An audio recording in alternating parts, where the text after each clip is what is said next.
Hello friend, welcome to my channel. मैं हूं विक्रम और आज हम बैलेंस शीट देखेंगे और उसके बाद लिक्विडिटी रेशो के सवाल करेंगे। तो गाइस, बैलेंस शीट दो पार्ट में होती है, असेट साइड और लायबिलिटी साइड।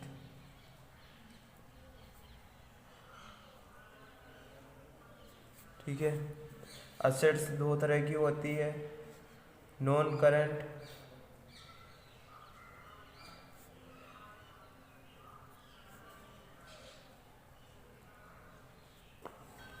और करंट।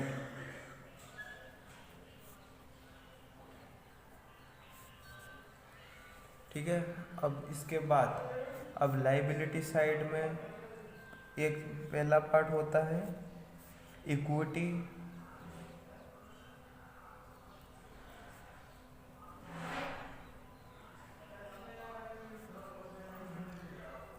And liabilities.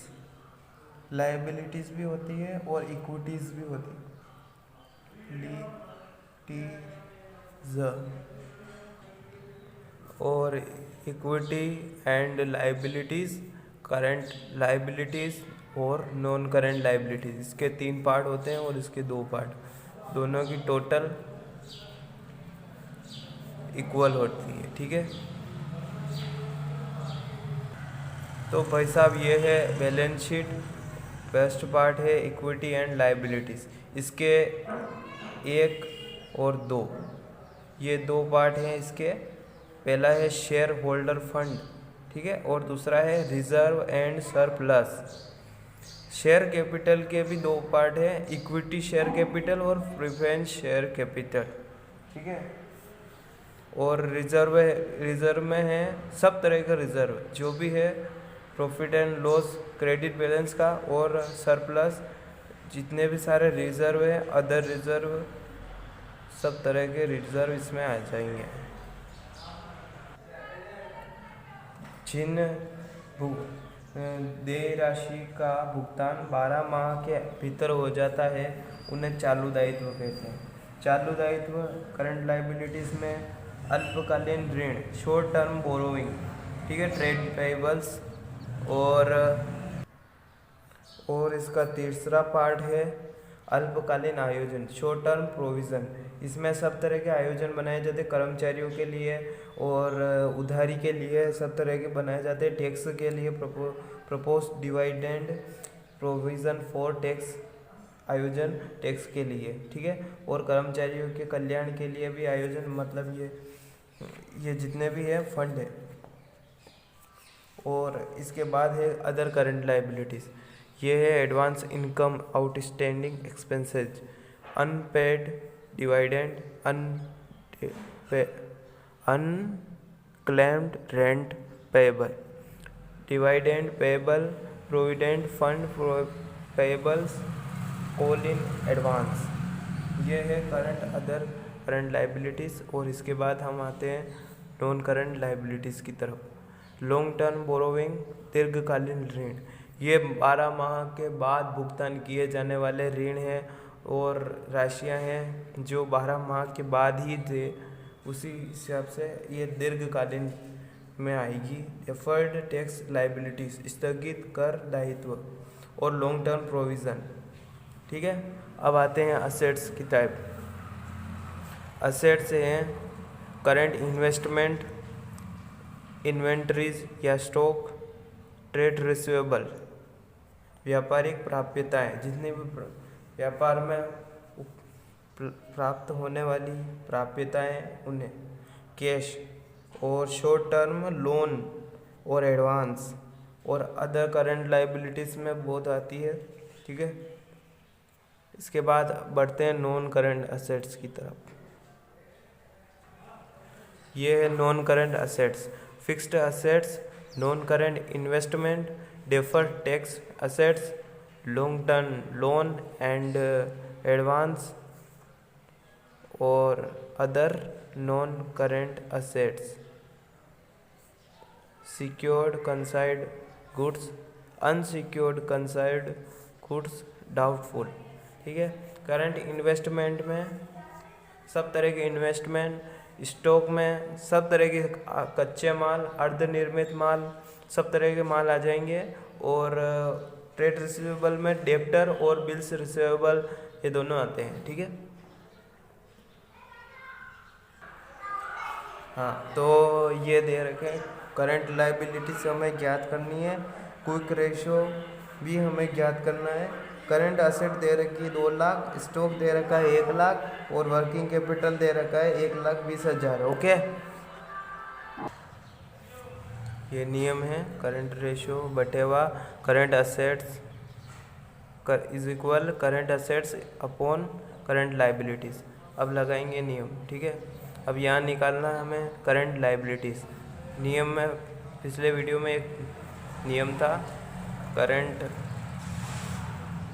लाइबिलिटीज़ निकालने के लिए करंट असेट्स में से, ठीक है, वर्किंग कैपिटल माइनस करना है। करंट असेट्स है 2 लाख, इसमें से माइनस करेंगे 1,20,000। ठीक है, 80,000 है, 80,000 current liabilities. Current assets 2 lakh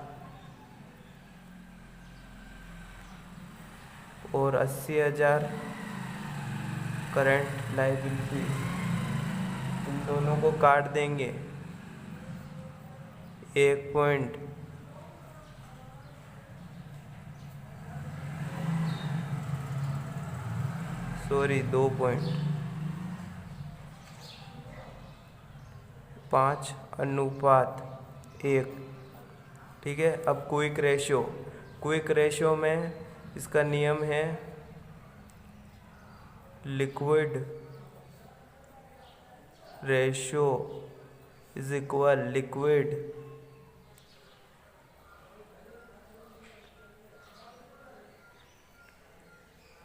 assets upon current liabilities. ठीक है, अब लिक्विड असेट्स ज्ञात करनी हमें। लिक्विड असेट्स का भी नियम बताया था। ठीक है, liquid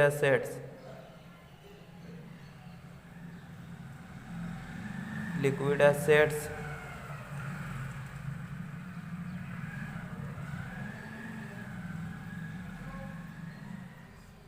current assets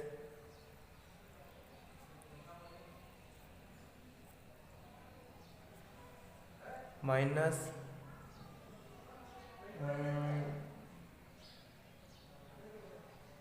current assets minus होगा ये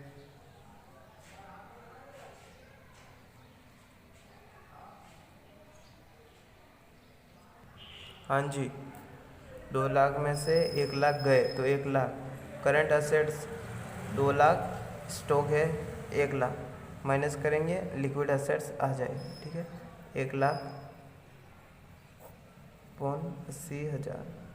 ठीक है,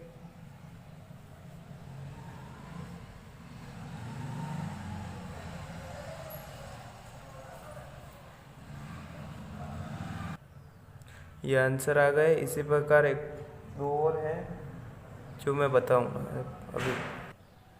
हाँ साहब, सवाल पे आ जाते हैं। करंट लाइबिलिटीज दे रखा है 1 लाख, क्रेडिटर्स दे रखे हैं 10,000 सॉरी, और stock 1 lakh, working capital 3 lakh. Current assets ज्ञात करना है, लिक्विड रेशियो ज्ञात करना है।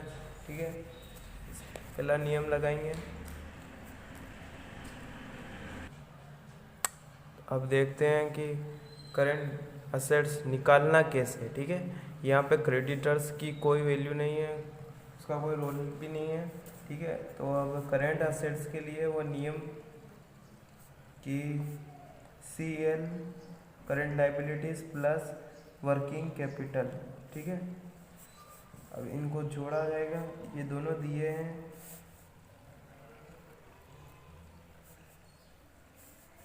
3 लाख। करंट असेट से 4 लाख, ठीक है। करंट असेट से 4 लाख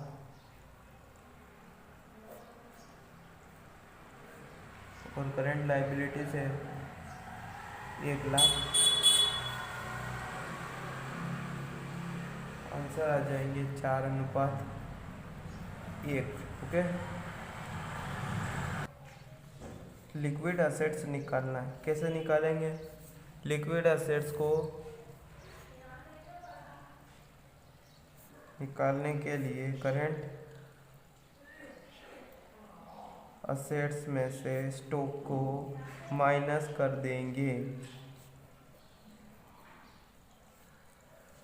करंट असेट्स है अपना 4 लाख, स्टॉक है अपना 1 लाख, 3 लाख आ गए हैं, ठीक है। करंट लायबिलिटीज है 1 लाख और ये अनुपात आएंगे 3:1, ठीक है साहब। एक और क्वेश्चन है, ये सवाल करंट असेट्स 2.5 2.5 गुना करंट लाइबिलिटीज,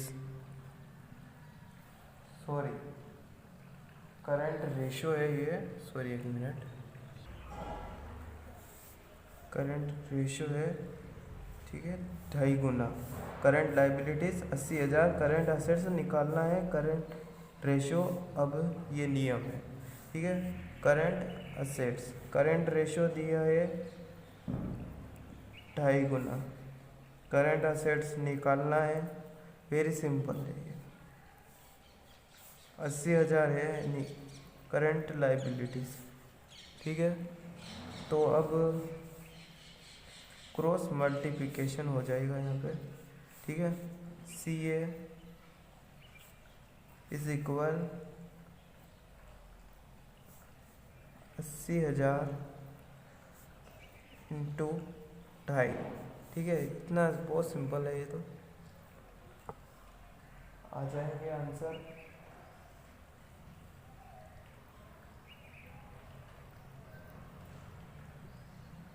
2 लाख। अब इसके बाद यहाँ पे हम रख देंगे नाम मान 2 लाख अपॉन 80,000 और इस प्रकार हमारा आंसर आ जाएंगे, ठीक है। 2.5:1 आ गया है आंसर। अब नेक्स्ट सवाल, ये लास्ट है। यहाँ पे करंट लायबिलिटीज याद करनी है और करंट रेशो दिया है 2 गुना, करंट असेट्स दिया है 5 लाख, ठीक है। नियम लगा देंगे, ठीक है। अब करंट रेशो दिया है 2 गुना, ठीक है, 2 इज इक्वल करंट असेट्स दिया था हमें 5 लाख और CL करंट लायबिलिटीज हमें ज्ञात करनी है। तो अब क्रॉस मल्टीप्लिकेशन नहीं हो जाएगा, ये 2 नीचे आ जाएंगे, करंट लायबिलिटीज निकाल